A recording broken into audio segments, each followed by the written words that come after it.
आमचं लक्ष आमच्या मनातील गोंधळामुळे ढवळलं जातं। शरीराला जे वळण पडलं त्याचं का आमचं लक्ष नाही, म्हणून पडलं वळण। सवय का लागते? लक्ष नसल्यामुळे। गोंधळ का होतो? लक्ष नसल्यामुळे। दुर्घटना का घडते? लक्ष नसल्यामुळे। पहिला भाग आहे लक्ष आणि दुसरा आहे एकाग्र। तर जोपर्यंत सूर्यासारखा तेजस्वी तारा का असेना, मग त्याची शक्ती जोपर्यंत एकाग्र होत नाही ती काहीच नाही करू शकत। तुमचं लक्ष किती वेळासाठी एकाग्र आणि कसं होतं हे फार महत्त्वाचं आहे। तुमचं शरीर, तुमचे डोळे त्या ठिकाणी आहे, पण तुमचं मन मात्र भिरभिर करते। शरीर, विचार आणि शक्ती जिथे केंद्रित होते त्याला म्हणायचं एकाग्र, फोकस्ड। जर आम्ही केलेल्या चुकांचे परिणाम जर आम्हाला भोगायला लागत असतील तर आम्ही केलेल्या चांगल्या कर्माचे पण परिणाम आम्हाला भोगायला मिळतातच। जसं पाप केल्यावर दंड होतो तसं पुण्य केल्यावर बक्षीस पण मिळतं ना हो। मग पाप करण्याचा जो मोह आहे तो आम्हाला का होतो? कारण आम्ही जागृत नाही, आम्ही ध्यान नाही आमचं। जर तुम्ही तुमचं लक्ष जर एकाग्र केलं, ध्यान जर एकाग्र केलं तर या संपूर्ण सृष्टीमध्ये तुम्हाला कोणतीच गोष्ट नाकारली जाऊ शकत नाही। तो अधिकार कोणाकडे नाही। नेहमी आमची अवस्था अशी आहे, आमचं शरीर एका ठिकाणी असतं, आमचे विचार भलत्या ठिकाणी असतात आणि आमची ऊर्जा काय चालली तिचं तिलाच माहिती नसतं। मन चिंती ते वैरी न चिंती असं म्हणतात। मन जे चिंतन करतं ना ते तुमचं वैरी सुद्धा तुमच्याबद्दल कधी करत नाही। एवढं भयंकर चिंतन हे मन करतं तुमच्याबद्दल। तुम्ही मनाच्या बाबतीत काहीच करू शकत नाही। का बरं करू शकत नाही? कारण ते तुम्हीच निर्माण केलेलं आहे। मन म्हणजे काय? विचार, स्मृती, कल्पना। कल्पना एका ठिकाणी केंद्रित होतील का? तुमचे विचार एका ठिकाणी केंद्रित होतील का? एकच विचार तुमचा स्थिर होईल का? म्हणून तर नामजप करायला सांगितलं जातो। एकाग्र होणे म्हणजे मन एकाग्र करणे नाही, जो आमचा फार मोठा गैरसमज आहे। आणि आत्तापर्यंत सगळेजण मनच एकाग्र करायचा प्रयत्न करताय, म्हणून आजपर्यंत कधीच कोणाचं मन एकाग्र होऊ शकलं नाही। मित्रांनो, मन शांत झालं की आपोआप तुमचा फोकस क्लिअर होतो। आणि म्हणून मन जर शांत करायचं असेल तर त्याला प्रसन्न करा। मन करा रे प्रसन्न, सर्व सिद्धीचे कारण। मन प्रसन्न करायचं असेल तर तुम्ही वर्तमान काळात जगा। जे करताय ना त्याच्यामध्ये तुम्ही बुडून जा, मन प्रसन्न राहा। आमच्यासाठी सर्वात मोठी गोष्ट कोणती असते माहिती का? सर्वात महत्त्वाची, जी आम्हाला हवी आहे पण अजून मिळालेली नाही। एकदा ती गोष्ट आम्हाला मिळाली का काही दिवसामध्ये त्याच्यामधला आमचा जो रस आहे तो काय होतो? संपून जातो। की तुम्हाला काही मिळत नाही याचं कारण आहे तुम्हाला ते नकोच आहे, त्याच्याबद्दल तुम्ही फारसे सिरियस नाही आहे म्हणून तुम्हाला मिळत नाही। या जगात कुठलीही गोष्ट साध्य करणं अवघड नाही। तुम्हाला कुठलीच गोष्ट नाकारू शकत नाही, कोणीच नाकारू शकत नाही, ती तुम्ही स्वतःच नाकारलेली आहे। तेव्हा तुम्ही इथून पुढे जीवनामध्ये जर तक्रार करायला गेलात कुठे, जे काय आहे ते तुम्ही नाकारू राहिले। प्रकृती नाकारत नाही आहे, तुम्ही कधी अपेक्षाच नाही केली तेवढ्या तीव्रतेने, तेवढ्या गंभीरतेने, म्हणून ते तुम्हाला मिळालेलं नाही आहे। या जीवनामध्ये काहीच अशक्य नाही आहे। अशक्य एकच आहे, काय? आपल्या मनाला नियंत्रित करणं। जेव्हा ध्यान असतं तेव्हा मन नसतं, जेव्हा मन असतं तेव्हा ध्यान नसतं। मनच ते भूत आहे जे तुम्हाला ध्यानापासून बाजूला नेतं। का आपण जेवढं सुख आणि सुविधा बघायला जातो ना तेवढे आपण असुरक्षित होतो, हे लक्षात ठेवा। जेवढे तुम्ही सामान्य जगण्याचा प्रयत्न करता ना तेवढे तुम्ही सुरक्षित राहता। आम्हाला नाकारलं जातं त्याचं कारण आहे आम्ही एकाग्र नाही आहे, आमचं ध्यान एका ठिकाणी नाही आहे, आमचं मन मात्र कायम सगळीकडे आहे। सत्याचे कपडे घालून हे खोटं साऱ्या जगामध्ये वावरतंय, ते खोटं म्हणजे मन आहे। मन तुमचं स्वतःचं प्रतिनिधित्व करतं। तुमचं मन मीच जीवन असल्यासारखं तुम्हाला भासवतं। तुमचं मन ते स्वतःला मला तृप्त करा म्हणजे तुमचं जीवन तृप्त होईल असं भासवतं। आणि या सगळ्या गोष्टींमुळेच आज माणसाचं जीवन उद्ध्वस्त आहे। तुकड्या तुकड्यामध्ये तुम्ही जीवनाचा आनंद घेऊ शकत नाही। तुम्ही ह्याच्यावर प्रेम करता आणि ह्याच्यावर करत नाही, असं जर झालं तर तुम्ही त्याच्यावर पण करू शकत नाही। वाक्य लक्षात ठेवा। केलं तर सगळ्यांवर, नाहीतर कोणावरच नाही। एकतर सगळे चांगले नाही तर कोणीच चांगलं नाही। एक चांगलं आणि एक नाही, हे तुमच्या बुद्धीचा भेद आहे, तुमच्या मनाची सवय आहे। म्हणून आम्हाला मनाच्या पलीकडे जायचं आहे आणि एकाग्र व्हायचं आहे। जेव्हा आमचं ध्यान एकाग्र होईल तेव्हा मन शांत असेल आणि मग आम्हाला कुठलीच गोष्ट नाकारली जाऊ शकत नाही।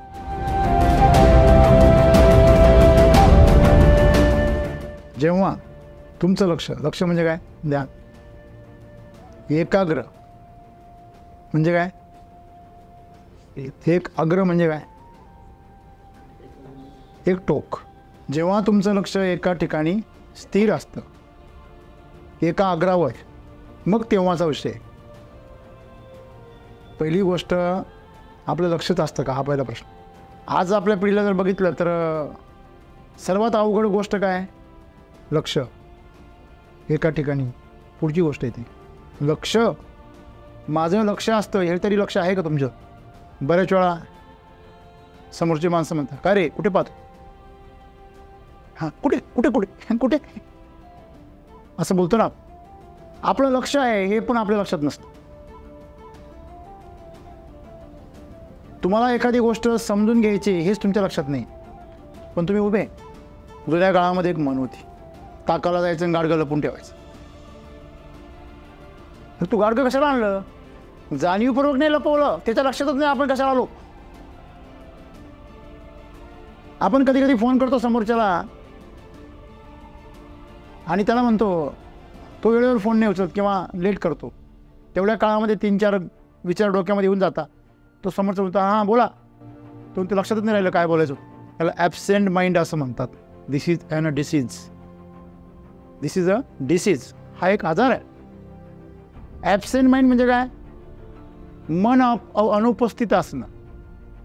पण वास्तविकता तिथं मन अनुपस्थित नसतं, मन गोंधळ घालत असतं. इंग्रजांना किंवा ज्यांनी ही भाषा बनवली इंग्रजी, त्यांना कळत नाही म्हणून त्यांनी त्यांच्या पद्धतीने मांडलं. पण वास्तविकता हा तुमचं मन गोंधळ घालत असतं, त्याच्यामुळे कळत नाही. जसं एखादं प्रतिबिंब पाण्यामध्ये उमटल्यानंतर पाणी जर आपण ढवळलं तर ते प्रतिबिंब सुद्धा ढवळलं जातं.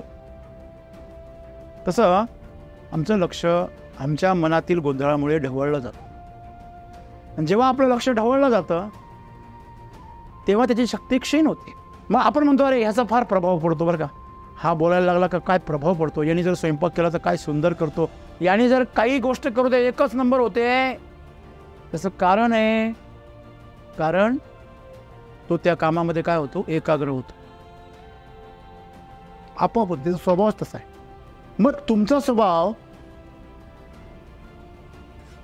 एकाग्र आहे का? तुमच्या स्वभावाला सवय आहे का, मनाला सवय आहे का तुमच्या की कोणत्याही एका ठिकाणी स्थिर होणं? नाही, त्याला चाळे करायची सवय. शरीर सुद्धा आमचं काहीतरी चाळे करत राहत. कोणाला उगाच असं काहीतरी एका ठिकाणी मान करायची सवय असते, कोणाला असं काहीतरी खांदे ओढवायची सवय असते, कोणाला काहीतरी उगाच पाय हलवायची सवय असते.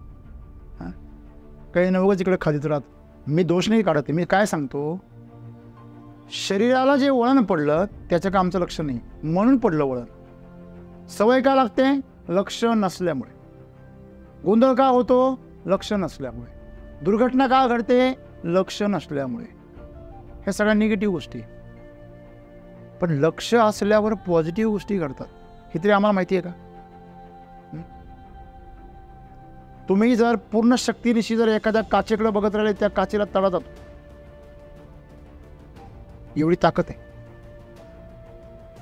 हे असंभव वाटतं तुम्हाला, बरोबर आहे, तुमच्यासाठी असंभवच आहे, चुकीचं काहीच नाही आहे. तुम्ही जर एखादी भिंग काच असेल, ती जर आपण सूर्याच्या उन्हामध्ये धरली आणि त्याच्या खाली जर कागद ठेवला तर जळेल की नाही? साप चूक. कशी काय जळेल? जोपर्यंत ते प्रकाश किरण एका बिंदूवर तुम्ही एकाग्र करत नाही तोपर्यंत ते नाही जळणार. खरं खोटं आहे? हॅलो, म्हणजे तुम्ही प्रकाश किरण एका ठिकाणी आणायच्या ऐवजी ते पाहून द्याल, तसं पण होऊ शकतं. म्हणजे ज्या वेळेस प्रकाशाचं अपस्करण होतं, म्हणजे प्रकाश पांगवला जातो, तेव्हा त्याची शक्ती क्षीण होते, प्रकाशाची सुद्धा. तुम्हाला माहिती आहे, जर एखाद्या नदीमध्ये जर करंट उतरला, पाण्यामध्ये, एखाद्या तलावामध्ये किंवा पाण्यामध्ये किंवा नदीमध्ये, तुम्हाला असा प्रश्न नाही पडत का, जर ह्या विजेच्या तारेचा करंट जर उतरला पाण्यामध्ये तर ती नदी किती मोठी असते, तिच्या कुठल्याही टोकाला एखादा माणूस जर खाली उतरला तर मरून जाईल. पण असं नसतं. जेवढ्या तुम्ही त्या तारेचे जवळ जाल तेवढी त्याची फ्रिक्वेन्सी काय असते, हाय व्होल्टेजची असते. आणि जसजसं तुम्ही पाण्यापासून दूर जाल तसं तसं त्याचे व्होल्टेज काय होत जातं, कमी होत जातं, त्याची तीव्रता कमी होत जाते, कॉन्सन्ट्रेशन कमी होतं. म्हणजे पहिला भाग आहे लक्ष आणि दुसरा आहे एकाग्र. तर जोपर्यंत सूर्यासारखा तेजस्वी तारा का असेना, त्याची शक्ती जोपर्यंत एकाग्र होत नाही ती काहीच नाही करू शकत. मग सूर्यासारखा शक्तिशाली तारा जर त्या ठिकाणी निष्प्रभ पडतो तर तिथे तुमच्या माझ्यासारख्याची काय बिशाद. मग आम्ही म्हणतो नाही अरे तुम्ही सांगता का एका ठिकाणी लक्ष केंद्रित करा आणि असं होईल, काय होत नाही. बरोबर आहे तुमचं लक्ष किती वेळासाठी एकाग्र आणि कसं होतं हे फार महत्वाचं आहे.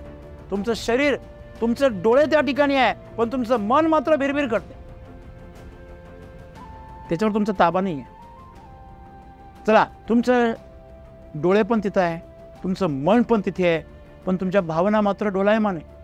तुमच्या भावना असं म्हणताय की अरे होईल की नाही काय माहिती नाही, म्हटले तर खरे, पण भावनांमध्ये अशुद्धी आहे. म्हणजे जसं आपण फोकस करण्यासाठी आपल्याला एका ठिकाणी स्थिर होणं गरजेचं आहे. असा इकडे तिकडे फिरणारा फोकस असतो का? समजा एखादा फोकस आहे, झोत म्हणतो आपण त्याला, स्पॉटलाईट जरी सारखा इकडे तिकडे बिरबिरी सारखा फिरवला तरी पण तो पण फोकस होत नाही. तो हळूहळू फिरला तरच तो स्पॉटलाईट होतो. बरोबर आहे. आणि म्हणून पहिली गोष्ट लक्ष, दुसरं आहे एकाग्र. जेव्हा केव्हा घडेल की तुमचं लक्ष जे आहे, ध्यान जे आहे ते एकाच ठिकाणी केंद्रित होतं, तन मन धन सगळं एका ठिकाणी अर्पित होतं तुमचं. धन म्हणजे काय? तुमची ऊर्जा, शक्ती. धन म्हणजे एखादा महिन्यात जिथं पैसा ओतला तसं नाही. धन ही शक्ती आहे. जिथं तुमची शक्ती लागलेली आहे, जिथं तुमचं विचार जोडलेले आहे, तिथं तुमचं शरीर जोडलेलं आहे इंद्रियांच्या माध्यमातून. आता मी तुम्हाला बघतोय म्हणजे माझे डोळे तुमच्याशी स्पर्शित झालेले, तुम्हाला स्पर्श करताय माझे डोळे. मला कुठला तरी वास येतोय म्हणजे त्या पदार्थाला माझे जे नाक आहे ते नासिका काय करते? स्पर्श करते. स्पर्श म्हणजे हाताने त्वचेनेच केला जातो असं नाही आहे. बरोबर आहे. आणि म्हणून शरीर, विचार आणि शक्ती जिथे केंद्रित होते त्याला म्हणायचं एकाग्र, फोकस्ड. तुम्ही आठवा बरं, जेव्हा जेव्हा तुमचं शरीर जे काम करतं, मनही तिथेच असतं आणि तुमची शक्ती पण तिथेच लागलेली असते, तेव्हा ती गोष्ट कशी होते? कशी होते? सक्सेसच होते. नुसती सक्सेस नाही होत तर मेगा सक्सेस होते. ती गोष्ट तुम्हाला साध्यच होते. असं कधी झालंय का तुमचे शरीर प्रयत्न करतंय, विचारही तिथंच आहे, शक्ती पण तिथंच आहे, लगातार तिथेच आहे आणि तुम्ही फेल आहे. तुम्हाला मिळणारं जे यश आहे ते टक्केवारी जरी मोजलं 50%, 80%, 100%, तर ते तुमचं जे ध्यान आहे ते एका ठिकाणी स्थिर झालं, तुमची शक्ती तिथंच लागली, तर तुम्हाला ती गोष्ट मिळणार म्हणजे मिळणार. हे त्रिकालाबाधित सत्य. मग तुम्हाला ती का मिळत नाही आहे किंवा अर्धवट का मिळते? कारण तुमचं ध्यानच तेवढं लागतं. जो जेवढा ध्यान लावतो, जो जेवढा शक्ती तिथं लावतो, तेवढं त्याला मिळतं. हे खरं आहे. मागे वळून पहा, तुम्ही हायस्कूलला होते, कॉलेजला होते, तुम्ही जेवढं तनमन ध्यान अर्पित केलं तेवढं तुम्हाला मिळालं की नाही मिळालं? ते तुम्हाला नाकारलं गेलं का? नाही. तुम्ही जर पेपरमध्ये योग्य उत्तर लिहिली असतील तर तुम्हाला मार्क नाकारण्याचा कोणाला अधिकार आहे का? नाही. तुम्ही जर कष्ट केलेले असतील त्या कष्टाचं फळ तुम्हाला नाकारण्याचा कोणाला अधिकार आहे का? नाही. जर आम्ही केलेल्या चुकांचे परिणाम जर आम्हाला भोगायला लागत असतील तर आम्ही केलेल्या चांगल्या कर्माचे पण परिणाम आम्हाला भोगायला मिळतातच. हे का बरं आम्ही सांगत नाही एकमेकाला? जसं पाप केल्यावर दंड होतो तसं पुण्य केल्यावर बक्षीस पण मिळतं ना हो. मग पाप करण्याचा जो मोह आहे तो आम्हाला का होतो? कारण आम्ही जागृत नाही, आम्ही ध्यान नाही आमचं. आम्ही जेवण करताना सुद्धा आमचं ध्यान नसतं. तुम्ही जर जेवण करताना तन मन धन जर लावलं तर तुम्हाला ते 100% पचतं. भले तुम्ही 20 जरी खाल्लं तरी. लक्षात ठेवा. आणि म्हणून सर्वात महत्त्वाची गोष्ट सद्गुरू आम्हाला सांगता, जर तुम्ही तुमचं लक्ष जर एकाग्र केलं, ध्यान जर एकाग्र केलं, तर या संपूर्ण सृष्टीमध्ये तुम्हाला कोणतीच गोष्ट नाकारली जाऊ शकत नाही, तो अधिकार कोणाकडे नाही. तुमच्या आजूबाजूची लोक असतील, संस्था असतील, कंपनी असेल, कुटुंब असेल, माणसं असतील, ती तुम्हाला नाकारतील काही गोष्टी, पण प्रकृती मात्र नाकारू शकत नाही. ती तुमच्यापर्यंत पोहोचणार म्हणजे पोहोचणार. जब कोई आप चीज सच्चे दिल से चाहते हो और उसके लिए मर मिटने के लिए तैयार हो जाते हैं ना, तो वो चीज खुद चलकर आपके सामने आती.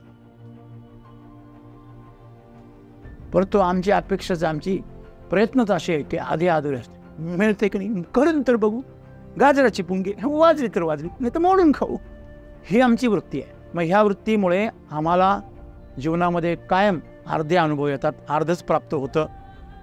त्याच्यामध्ये आम्ही समाधान मानतो, तृप्त वगैरे नसतो. आम्ही मानतो हो, समाधानी वगैरे नसतो आम्ही, आणि समाधानी नसतो म्हणून अशांत असतो. तुम्ही जेवण केलं आणि जर तुमचं शरीर तृप्त नाही झालं तर तुमचं मन केव्हा तृप्त व्हायचं? तुमचा आत्मा तृप्त कधी व्हायचा? कधी कधी माणसं अशी म्हणतात, अरे आत्मा तृप्त झाला, आणि कधी कधी खातानाच कटकट करतात. विचार करा, मग ते जेवण असेल किंवा एखादं वातावरण असेल, आजूबाजूचं वातावरण सगळं बघितल्यानंतर असं प्रसन्न वाटतं की स्वतःलाही विसरून जातो आपण, आणि सगळं लक्ष तिथं केंद्रित होतं, आनंद होतो. म्हणजे जेव्हा तुम्हाला जीवनामध्ये काही मिळवायचं आहे, किंवा जेव्हा काही प्राप्त करायचं आहे, किंवा तुम्हाला काही अनुभव घ्यायचा आहे, मग ते काही असेल, काहीही,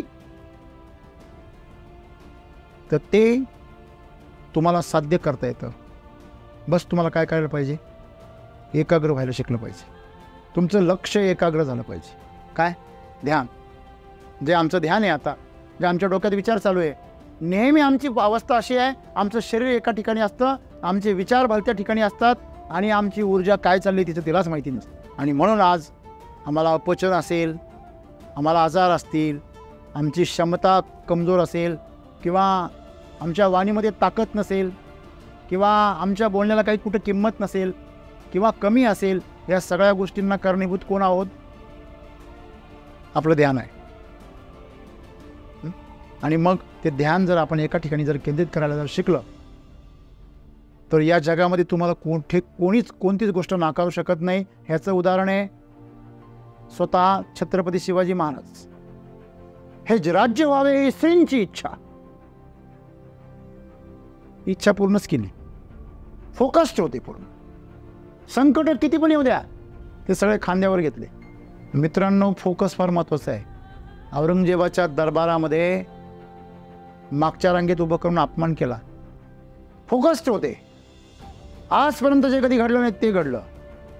आलेली जी बक्षिशी होती, जी स्वागताची जी काही थाळी होती, त्याला खिल्लत असं म्हणतात, ती अशी जुगारून दिली, उडून दिली, आणि ताटकन तिथून निघून गेले. माहीत होतं याचे परिणाम भयंकर होणार आहे, तरी पण कदर नाही. हे आपल्या जीवाशी येऊ शकतं हे पण माहिती होतं.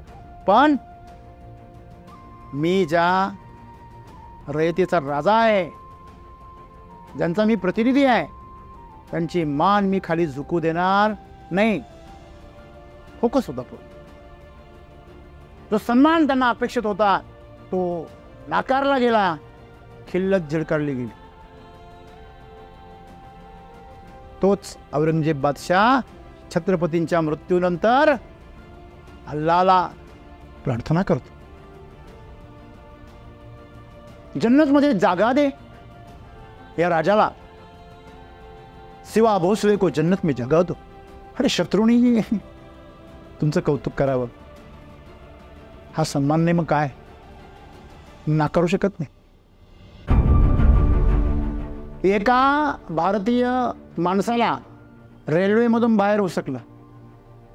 का रे म्हणे, यू आर ब्लॅक इंडियन्स. काळ्या भारतीयांना जागा नाही फर्स्ट क्लासमध्ये. तू वकील असला तर म्हणून काय झाला? अपमान झाला. आणि अपमान माझा नाही झाला, माझ्या देशाचा झाला. सगळं सोडून दिलं, भारतात आले आणि चळवळ उभी केली, आणि स्वातंत्र्य मिळवण्यासाठी पूर्ण जीवन वाहून दिलं. जेव्हा स्वातंत्र्य मिळवलं तेव्हाच सोडलं. माझा सन्मान आहे, कोणी नाकारू शकत नाही. एवढं मोठी सत्ता होती. स्वराज्य हा माझा जन्मसिद्ध हक्क आहे, तो मी मिळवणारच, असे म्हणणारे लोकमान्य टिळक आमच्यामध्ये होते. हे मी तुम्हाला का सांगतोय? तुम्ही ठामपणे जर स्वतःला जर सांगितलं आणि त्याच्यावर तुम्ही जर एकाग्र झालात, स्थिर झालात, तुमचं तन मन धन जर त्या ठिकाणी स्थिर झालं, तर तुम्हाला या छोट्या मोठ्या जीवनातल्या गोष्टी यशस्वी करायला काहीच अडचण नाही आहे. कोण अडवतंय तुम्हाला? कोण नाकारतंय तुम्हाला? सांगा बरं मला. आज तुम्ही जीवनामध्ये जे मिळवण्याची अपेक्षा करताय, जे काही छोट्या मोठ्या गोष्टी असतील, त्या तुम्हाला कोण नाकारतंय? जर एवढ्या मोठ्या महान गोष्टी जर त्या माणसांना नाकारू शकली नाही, ही प्रकृती आणि ही सृष्टी आणि ही सगळी मोठमोठे साम्राज्य, तर तुम्हाला तुमच्या छोट्या छोट्या गोष्टी कोण नाकारतंय? कोण सांगतं मला? तुमचं स्वतःचं मन. मन चिंती ते वैरी न चिंती असं म्हणतात. मन जे चिंतन करतं ना, ते तुमचं वैरी सुद्धा तुमच्याबद्दल कधी करत नाही. एवढं भयंकर चिंतन हे मन करतं तुमच्याबद्दल. आम्ही अतिशय घाणेरडे मालक आहोत मनाचे. आणि म्हणून जर तुमचं ध्यान तुम्ही जर जागृत करू शकला, तुम्ही मनाच्या बाबतीत काहीच करू शकत नाही. का बरं करू शकत नाही? कारण ते तुम्हीच निर्माण केलेलं आहे. मन निर्माण कोणी केलं? आम्हीच निर्माण केलं. कशाकरता निर्माण केलं? स्वतःच्या रक्षणासाठी निर्माण केलं. स्वतःचा अहम जपण्यासाठी, तो टिकवण्यासाठी, सुरक्षेसाठी, स्वतःचं जे काही आत्तापर्यंतची जी काही जमापुंजी आहे ती साठवण्यासाठी, माहितीची. तुमचं स्वतःचं एक नाव आहे, एक आडनाव आहे, एक कुटुंब आहे, एक ओळख आहे. ती ओळख कोण जपतंय? मनच जपतंय. तुम्हाला माहिती आहे, साधूंना नाव नसतं.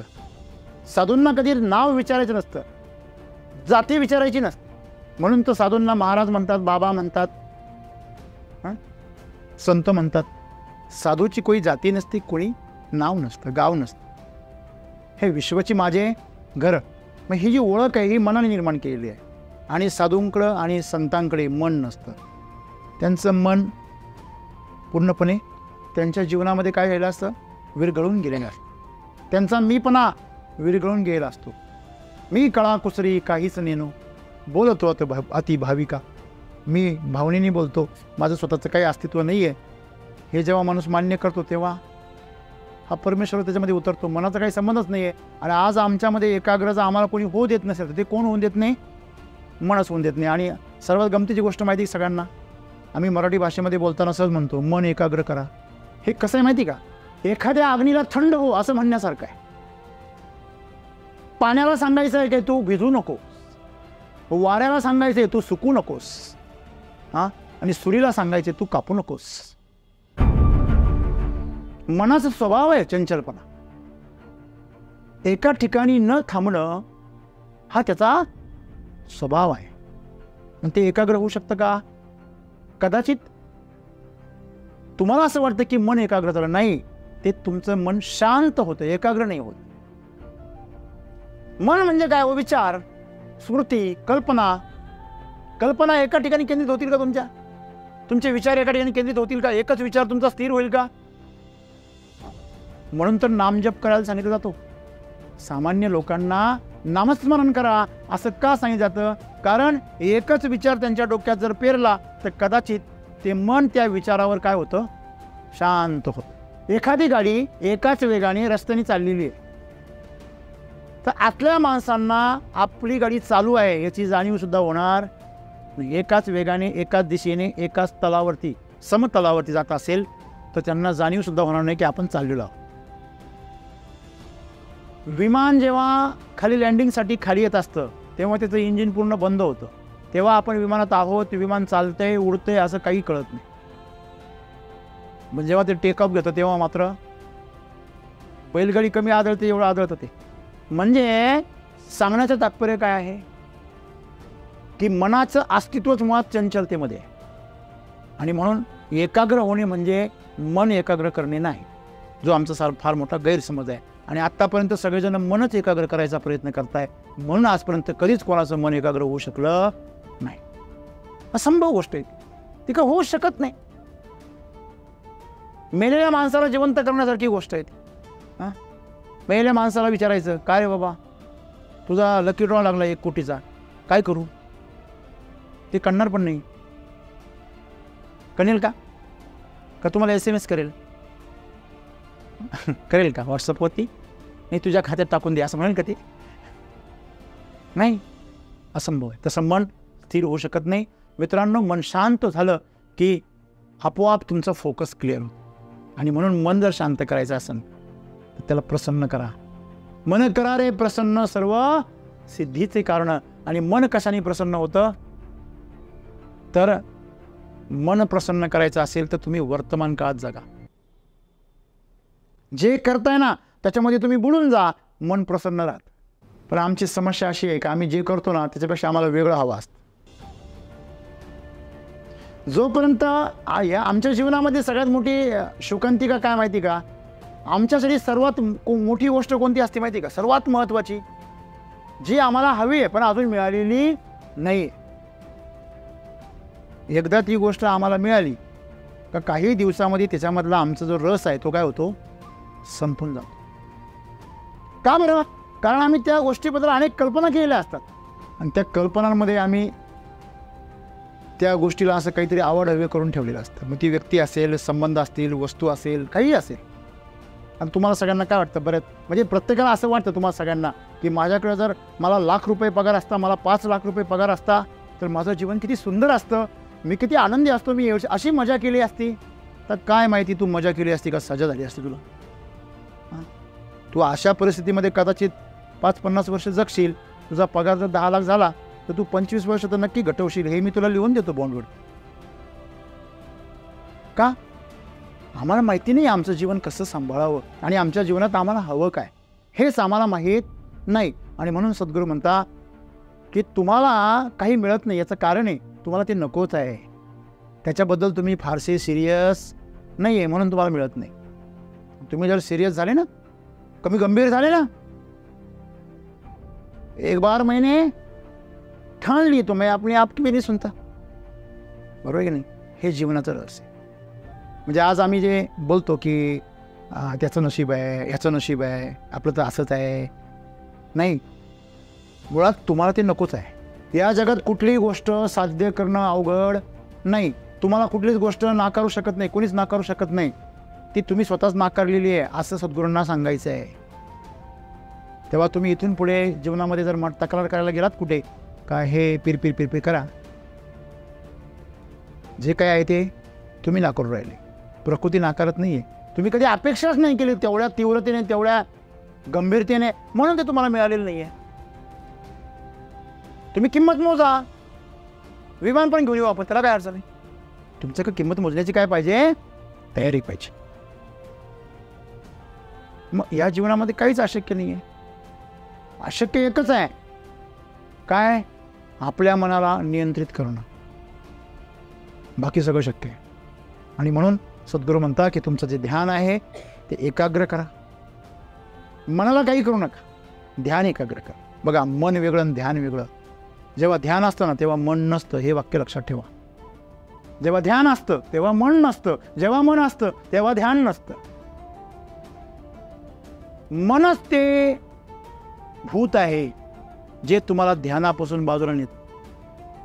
आपलं चांगलं लक्ष राहतो व्यवस्थित, लगेच एक विचार येतो, टुनकनमध्ये येतो. ध्यान जर तुम्हाला निर्माण करता आलं, ते ध्यान तुम्हाला साधनेतूनच निर्माण होईल. तुम्ही जर एखाद्या कामात बुडाले, पूर्ण अखंड बुडाले, तरी ध्यान लागेल. जे काही लोकांना असं वाटतं की नाही भोगामध्ये पाप आहे, अजिबात नाही. त्या भोगात सुद्धा डुंबा तुम्ही पूर्णपणे, त्यातून पण मुक्त व्हाल. पण आम्हाला मुक्तच नाही व्हायचं. आमचं कसं आहे माहिती का? जीव गुंतून राहिला पाहिजे आणि लई तृप्त पण नाही झाला पाहिजे. तुम्हाला जी आवडणारी प्लेट आहे, जी काही प्लेट असेल ती तुम्हाला जर दिली तर तुम्हाला किती मजा वाटेल. हा, सगळ्यात आवडती माझी प्लेट भेटली. आणि तुम्हाला 24 तास तेच दिली तर, 8ही दिवस तेच दिलं तर 8व्या दिवशी फेकून माराल तुम्ही. काय बावळा आहे का? अरे पण तुझी आवडती आहे ना, मग काय एवढी खायची का? काय मारतो का काय मला? म्हणजे कुठली असते ते, अगदी तुम्हाला बघा, आता विमानाने प्रवास करायचं क्रेज सगळ्यांना असतं. किती कौतुक ना. आपलं सागर गेला तर काय त्याचं, म्हणजे सगळ्या मुलांनी काय डोक्यावर घेतलं पाहिजे. ठीक आहे ना, आता सोमनाथ सर जाऊ शकता, भाऊ जाऊ शकतो, पण सागर सर पण गेली म्हणजे काय. पण सागर जेव्हा गेला तेव्हा त्याला खूप एक्साइटमेंट होती, पण ज्यावेळी दुसऱ्यांदा बसला तेव्हा त्याची एक्साइटमेंट काय झाली? त्याला विचारा बरं. आता तिसऱ्यांदा म्हणल्यावर तो हां ठीक आहे जाऊ. आणि ही गोष्ट तुम्ही जर मला विचारली तर म्हणजे काय बोरिंग आहे ते. 2 तास वेटिंग करा, तिथे हे चेक वरती हात करा, इकडे हे करा, तिकडे ते करा. हां काय बावळेपण आहे. एकदाच करून घ्या ना. काय स्कॅन करायचं होतं की नाही. म्हणजे दरवेळेस तुमच्या गात तरी की म्हणून पाहिलं जातं. तसं काय मी बॉम्बच घेऊन जातो प्रत्येक. मित्रांनो, सांगायचं तात्पर्य असं आहे का आपण जेवढं सुख आणि सुविधा बघायला जातो ना तेवढे आपण असुरक्षित होतो, हे लक्षात ठेवा. जेवढे तुम्ही सामान्य जगण्याचा प्रयत्न करता ना तेवढे तुम्ही सुरक्षित राहता. आपण ज्या अपेक्षा करतोय त्या अपेक्षांच्या बाबतीमध्ये आम्ही पुरेसे समर्पित नसतो, म्हणून आम्हाला ते मिळत नाही. नाहीतर तुम्हाला ते न मिळण्याचा कुठला मार्गच नाही आहे. ते तुम्हाला अडवण्याचा कुठला मार्गच नाही आहे. जगामध्ये कोण कुठे बसलेला नाही आहे का याला मिळालं नाही पाहिजे. लाख प्रयत्न करू द्या लोकांनी, तुमची गोष्ट तुम्हाला मिळाल्याशिवाय राहणार नाही. एका होडीमधून विविध धर्माचे लोक प्रवास करत होते. त्याच्यामध्ये काही हिंदू होते, ईसाई होते, मुस्लिम होते, इतर पारसी वगैरे सगळे होते. लोक प्रवास करत असताना अचानक वादळ आलं आणि होडी अशी डावाडोल झाली आणि आता बुडणार. नावाडी म्हटला तुम्हाला कोणाला पोहता येतं का. तो म्हणे कोणाला येत नाही. मग आता म्हणे आता मग मारायला तयार व्हा सगळे. त्याने उडी मारली आणि तो पोहत बाहेर निघाला. यांना तर कोणालाच पोहता येत नव्हतं. मग आता प्रत्येकजण आपल्या ईश्वराचा धावा करायला लागला. जो मुस्लिम होता त्याने या अल्लाह, काय चमत्कार, अल्लाह आलीने त्याला वाचवलं. आता शेवटी कथाच आहे, बोध महत्त्वाचा. नंतर जो ख्रिश्चन होता त्याने येशूंचा धावा केला. येशू आले आणि त्याला घेऊन गेले. प्रत्येक धर्मावाल्याने आपल्या आपल्या ईश्वराला प्रार्थना केली आणि तो वाचला गेला. त्याच्यामध्ये हिंदू होता. त्यांनी पहिल्यांदा गणपती बाप्पा गणपती बाप्पा. गणपती बाप्पाचं काही येताना कुठे दिसे ना. त्यांनी लगेच जय शिवशंकर जय शिवशंकर जय शिवशंकर पण दिसे. ए विष्णू नारायण हे नारायण वाचव असं करत करत त्यांनी 33 कोटीपर्यंत सुरुवात केली. तर एवढे 33 कोटी देव होईपर्यंत तो बुडाला. बघा लक्षात घ्या, बोध महत्वाचा. ज्या वेळेस तुम्हाला कथा काल्पनिक आहे परंतु बोध देणारी आहे. मेल्यानंतर तो स्वर्गात गेला. आता एवढ्या देवांचे नावं घेतली म्हणजे स्वर्गात गेलाच. तिथं गेल्यावरती प्रचंड रागाने चिडलेला तो आणि मला पुढचा जन्म हिंदूचा बिलकुल नको. तिथे हिंदू दरबार भरलेला होता आणि त्याला विचारलं, अरे शांत हो, तू पुण्यवान माणूस आहेस, एवढं चिडू नकोस, काय झालं, तुझी समस्या सांग. तो म्हणे काय सांगायचं, सांगण्यासारखं काय, तुम्ही सांगायला काही ठेवलंच नाही. म्हणे काय झालं. म्हणे प्रत्येक धर्माचा माणूस आपापल्या आराध्याचं त्याने प्रार्थना केली आणि तो गेला आणि आपले एवढे 33 कोटी असून काही कामाचे नाही. म्हणे काय झालं. म्हणे मी पहिल्यांदा गणपती बाप्पाची आराधना केली, गणपती बाप्पा आलेच नाही. तो म्हणे हो बरोबर आहे तुम्ही केली, मग ते आलेच नाही. मग नंतर काय केलं. म्हणे शंकराची केली, शंकर भगवानची, ते पण नाही आले. म्हणे नंतर विष्णूंची केली, ते पण नाही आले. असं कोणीच नाही. इंद्रदेव तुम्ही सुद्धा नाही आले, तुमची पण धारणा केली. अरे थांब थांब म्हणे, अरे जेव्हा तू गणपती बाप्पाची आराधना करत होतास, प्रार्थना करत होतास, ते आपल्या वाहनावर बसून निघालेच होते. तू तेवढ्यात देव बदललो. आता देव बदलल्यामुळे त्यांना मागे आता वडील आपले समोर चाललेले म्हटल्यावर वडिलांचा दावा केल्यावर मुलगा कसा जाईल. मग ते माघारी फिरले. मग महादेव निघाले आपल्या नंदीवर बसून. नंदी चरायला गेला होता, त्याला घेतला आणि चालले. ते निघाले तर तू लगेच देव बदलला, विष्णू नारायण. आता विष्णू तर त्यांचे आराध्य आहे महादेवाचे, ते कसं काय आपल्या आराध्याचा अपमान करतील. ते मागे फिरले आणि विष्णू नारायण निघाले. विष्णू नारायण निघाले, तू लगेच देव बदलला परत. मला सांग म्हणे, तू असे जर देव बदलत राहिला तर नेमकी कोणत्या देवाने यायचं ते देवाला तर कळू देतं कमीत कमी. ते कळेपर्यंत तू गटाळा खाल्ला म्हणे सगळं. इथं आलाच. एकाग्रता नसल्याचा हा परिणाम. बरोबर आहे. कुठेतरी एकाग्र होणं गरजेचं आहे. आम्हाला हे कळलेलं नाहीये की सबका मालिक एक है. तुम्ही गणपती बाप्पामध्येच तुम्ही महादेवाला का बघू शकत नाही? तुम्ही महादेवामध्येच नारायणाला का बघू शकत नाही? तुम्ही नारायणामध्येच म्हणजे नरहरी सोनाराची जी गोष्ट आपण पाठीमागं ऐकली होती की मी शिवाचा भक्त आहे, मी त्या पांडुरंगाचे कुठलेच दर्शन घेणार नाही आणि त्याला कुठल्या प्रकारचं आभूषण बनवणार नाही, त्याला कंबरपट्टा बनवायचा होता ना. शेठचं तर ऐकावं लागेल, तर धंदा वांदा होईल, जगायचा प्रश्न होईल. मग जायची वेळ आली तर जेव्हा माप घ्यायला गेला कमरेचं विठ्ठलाच्या पंढरपूरला, माप घ्यायला गेला की पिंड दिसायची, हाताला पिंड लागायची. हे काय प्रकार आहे हा? माझ्याबरोबर काय भानामती चाललेली आहे? त्यांनी डोळे उघडले, पाहतो तर विठ्ठलाची मूर्ती, डोळे झाकले की पिंड. याला म्हणतात साक्षात्कार, याला म्हणतात बोध. मग कळलं की सर्वाभूती परमेश्वर एकच आहे. तुला ज्या दृष्टीने दिसला तू त्याचा सन्मान कर. उलट ही किती सुंदर भावना आहे हिंदूंची की चराचरामध्ये परब्रह्म आहे, तो कुठे एकाच गोष्टीमध्ये नाही आहे. ही भावना किती सुंदर आहे. पण त्या सुंदर भावनेला सुद्धा ह्या अज्ञानी माणसाने काय केलं? विकृत बनवलं.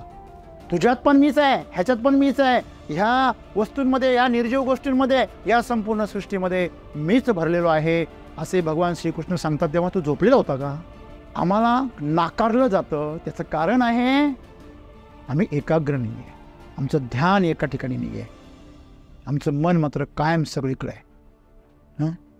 जणू काही तुमचं मन म्हणजे परब्रह्म आहे की नाही? काय झालं माहिती का? सच्चे का मुंह काला और झूठे का बोल बाला. सत्याचे कपडे घालून हे खोटं साऱ्या जगामध्ये वावरतंय, ते खोटं म्हणजे मन आहे. मन तुमचं स्वतःचं प्रतिनिधित्व करतं. तुमचं मन मीच जीवन असल्यासारखं तुम्हाला भासवतं. तुमचं मन ते स्वतःला मला तृप्त करा म्हणजे तुमचं जीवन तृप्त होईल असं भासवतं. आणि या सगळ्या गोष्टींमुळेच आज माणसाचं जीवन उद्ध्वस्त आहे, अशांत आहे. मन कधी शांत नाही होऊ शकत. तुम्हाला काय म्हटलं? अग्नी कधी थंड होऊ शकत नाही, पाणी कधी कोरडं होऊ शकत नाही, बरोबर आहे की नाही? सुरी कधी शिवू शकत नाही. कात्री कधी शिवू शकते का? तुम्हाला शिवायचं आहे, कात्री दिली आणि शिवा. हां, काय शिवा?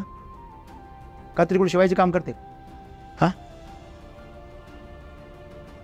एका नातवाने आपल्या आजोबाला विचारलं, शिंपी आजोबाला, की आजोबा तुम्ही सुई डोक्यामध्ये ठेवता आणि कात्री पायाखाली घालता, असं का करता शिवता शिवता? त्या आजोबांचं उत्तर फार सुंदर आहे. ते म्हणतात, बाळा, सुई शिवायचं काम करते, जोडायचं काम करते, कात्री तोडायचं काम करते. जे तोडतं ते खालीच पाहिजे, ती डोक्यावर घेऊन चालत नाही, सगळ्यांना तोडून ठेवेल. ते जे शिवतं ते डोक्यावर घेतलं पाहिजे. जे जोडतं तुम्हाला, योग ज्याला आपण म्हणतो, तो योग केला तरच तुम्ही एकाग्र व्हाल. कळते का तुम्हाला? तुकड्या तुकड्यामध्ये तुम्ही जीवनाचा आनंद घेऊ शकत नाही. तुम्ही ह्याच्यावर प्रेम करता आणि ह्याच्यावर करत नाही, असं जर झालं तर तुम्ही त्याच्यावर पण करू शकत नाही. वाक्य लक्षात ठेवा. केलं तर सगळ्यांवर, नाहीतर कोणावरच नाही. एकतर सगळे चांगले नाही तर कोणीच चांगलं नाही. एक चांगलं आणि एक नाही, हे तुमच्या बुद्धीचा भेद आहे, तुमच्या मनाची सवय आहे. म्हणून आम्हाला मनाच्या पलीकडे जायचं आहे आणि एकाग्र व्हायचं आहे. जेव्हा आमचं ध्यान एकाग्र होईल तेव्हा मन शांत असेल आणि मग आम्हाला कुठलीच गोष्ट नाकारली जाऊ शकत नाही, असं सद्गुरू म्हणतात. धन्यवाद.